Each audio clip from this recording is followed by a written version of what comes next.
Welcome to This Explainer. Today, we are unpacking an absolutely fascinating 2013 text by Ryuho Okawa called Remote Viewing, The Dark Side of the Moon. We're going to dive into some claims that completely push the boundaries of what we think we know about space exploration and human consciousness. Let's jump right in. Okay, let's kick things off with a question that totally flips our traditional understanding of space travel upside down. What if you could travel to the surface of the moon in just 30 seconds using absolutely nothing but your mind? I mean, imagine bypassing the massive rockets, the billions of dollars, the decades of planning, and the intense physical risks. The text we are examining today asks us to consider exactly that possibility. It sets this incredibly bold, almost sci-fi mystery tone right out of the gate, and challenges us to just sort of suspend our disbelief for a moment and explore a universe where the human mind itself is the ultimate space vessel. Our primary source is the 2013 book by Ryuho Okawa. Now, right off the bat in the preface, the author acknowledges that his core premise is going to be incredibly hard to believe for a lot of people. The idea that we can literally sit here on Earth and clearly see the hidden, dark side of the moon, it's a huge claim.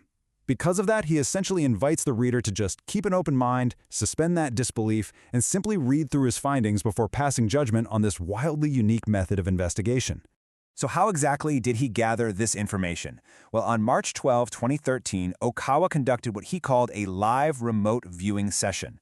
According to the text, by spending anywhere from just a few seconds to about 30 seconds in deep, intense mental focus, he claims to have teleported a part of his spirit, complete with its actual sense of sight, directly to the moon. Imagine it like being a live television reporter, right? But instead of a camera crew broadcasting via satellite, he claims he was broadcasting his visual and sensory experiences back to an audience on Earth in real time. To really understand how the author claims to pull this off, we have to look at the mechanics he defines in the text, which he actually compares directly to Buddha's 6 supernatural powers. He attributes this remote viewing to a fusion of 2 very specific abilities. The first is Jinsoksu, which basically translates to the free, completely unhindered movement of the spirit. The second is Tengansu, which is clairvoyance or an all-seeing visionary power. So the crucial takeaway here is that he's not just seeing from afar like looking through a telescope. The author describes it as literally moving a part of his spiritual body to that location, blending omnipresence with absolute vision. Once he established that spiritual connection, the author didn't just wander around aimlessly. He actually targeted specific coordinates on the far side of the moon. His primary areas of investigation were in and around the Fermi and Tsiolkovsky craters. This targeted approach is super fascinating because it mimics how a traditional scientific reconnaissance mission would work, giving us specific geographical anchors for the extraordinary claims that follow. So what exactly did he claim to find at these coordinates? Well, his first major observation was not just barren rock. He claims he saw massive artificial structures. He describes one of these structures as looking exactly like a giant clamshell. And what's absolutely vital to note here is the camouflage. The text describes these shell-like domes as being colored like yellow soil or sea urchins, which allowed them to blend perfectly into the lunar cliffs to stay hidden from danger. And get this, he claims he actually observed them physically opening and closing. But what is going on inside these heavily camouflaged shell-like domes? The source material gets highly specific here. The author claims these are deeply complex artificial environments. He describes seeing what he calls fetal rooms or incubation chambers. Inside these cave-like domes, there are reportedly rows of egg-shaped objects standing upright. To sustain all of this, the author notes the presence of artificial lighting used to warm and mature these eggs, and surprisingly an absolute abundance of water. It's painted as a fully functional, self-sustaining alien nursery hidden right there in our celestial backyard. Now, obviously, if there's a nursery, someone, or something, must be tending to it, right? The text details encounters with the actual inhabitants of these bases, and let's just say, not all of them were welcoming. Near the Fermi crater, the author claims to have encountered a reptilian or dinosaur-type alien. The source material points out that these beings operate on a very different wavelength than humanity.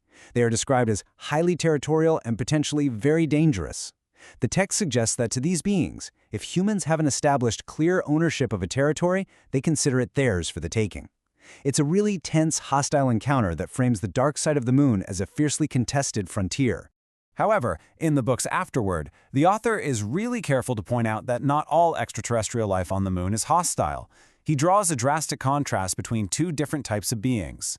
On one hand, you have the territorial, dinosaur-type reptilians we just talked about, who are implied to be carnivorous and dangerous to Earthmen. But on the other hand, the author reports interacting with what he calls goat-type aliens. He describes them as decent, respectable, and generally friendly towards humanity. So the text presents this incredibly complex astropolitical landscape on the Moon, filled with diverse species holding very different intentions toward us. Bringing this narrative back down to Earth, the author makes a really strategic argument in the Afterword for why all of this matters to us right now. We all know traditional space exploration requires astronomical budgets and decades of preparation. Because of this, he proposes that extrasensory perception, or ESP, should be adopted as a vital preliminary survey tool for future missions. Think about it. By using remote viewing in this way, he argues that superpowers could drastically reduce preparation time down to literally minutes, save immense amounts of funding, and most importantly, completely avoid putting human astronauts in any physical danger.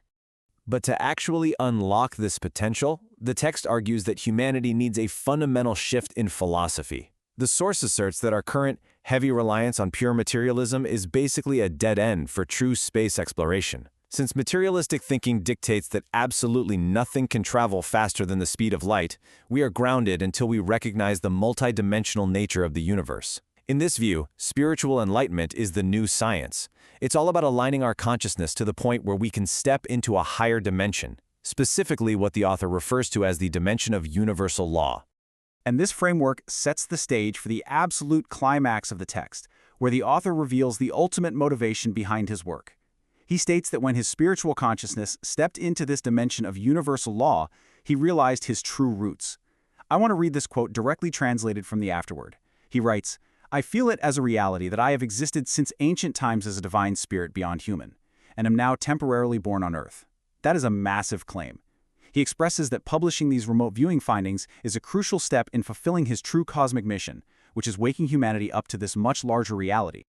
And that brings us to the end of our explainer today. We're left with a truly profound question to ponder. Based on the grand vision presented in this source material, what would the future of space exploration actually look like if science and spiritual enlightenment were to merge? What if the strict limitations of rockets and the speed of light were replaced by the boundless reach of human consciousness? Whether you view this text as a literal account or a fascinating thought experiment, it undeniably challenges us to look up at the moon tonight and wonder just how much we still have left to discover out there. Thank you so much for joining me on this mind-expanding journey.